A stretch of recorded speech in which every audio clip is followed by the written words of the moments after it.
Hello, my friends. I am Professor Rabia, happy to be back to continue our discussion concerning the debt crisis. Governments are just like individuals.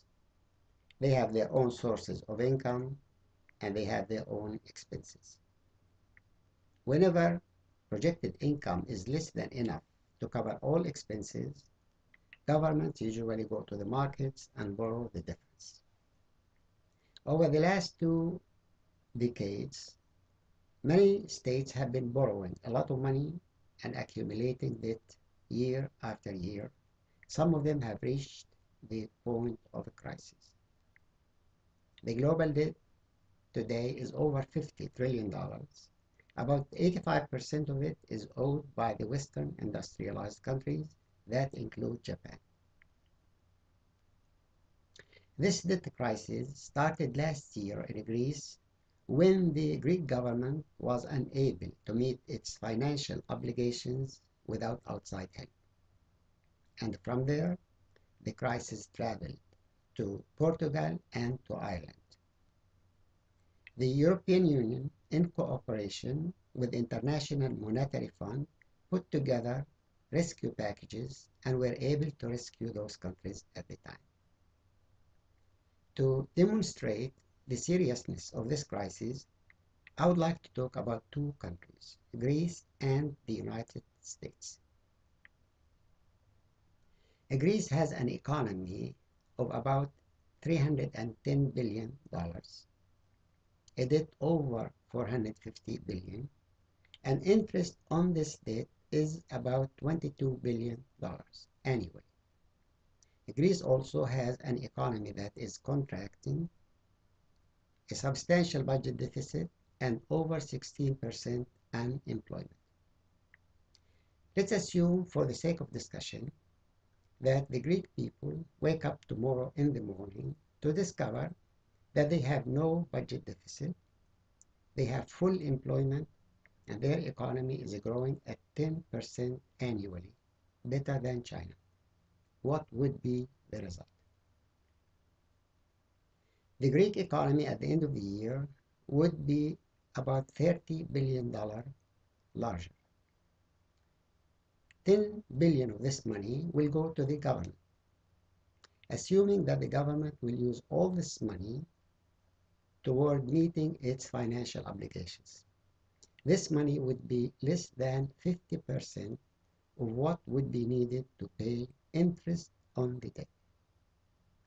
This simply means that Greece is unable to continue to meet its financial obligations without continued outside help, and therefore is unable to repay its debt anytime in the future.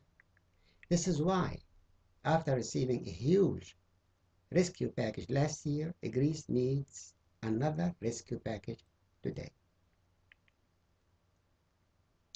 As for the United States, the American economy is about $14.5 trillion, and so is the large of the American public debt.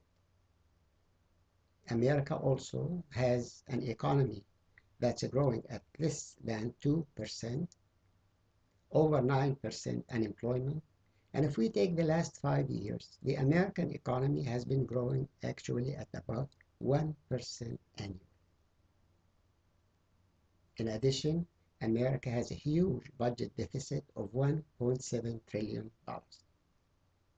Let's assume a rosy scenario under which the American economy would be growing by 3% annually for 10 consecutive years without any interruption, and that the American government is able to cut its budget deficit by $100 billion annually.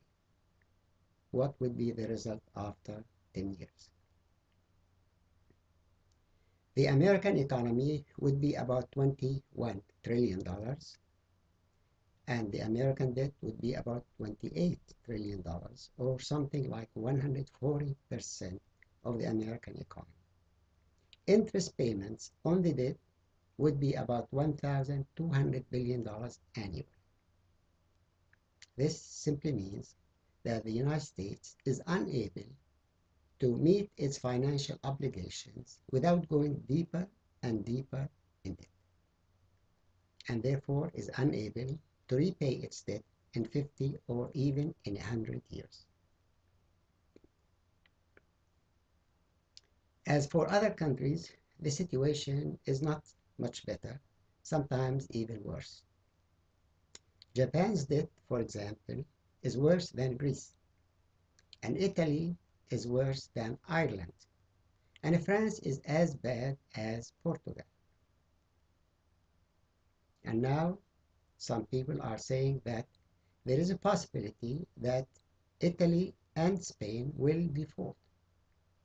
But the experts are telling us and saying that those countries are too big to fail. But the truth is, my friends, they have already failed. All of them have failed because the United States, France, England, even Germany and Japan and Italy and Spain, all of them are unable to meet their financial obligations without going deeper and deeper in debt, which means they have already failed.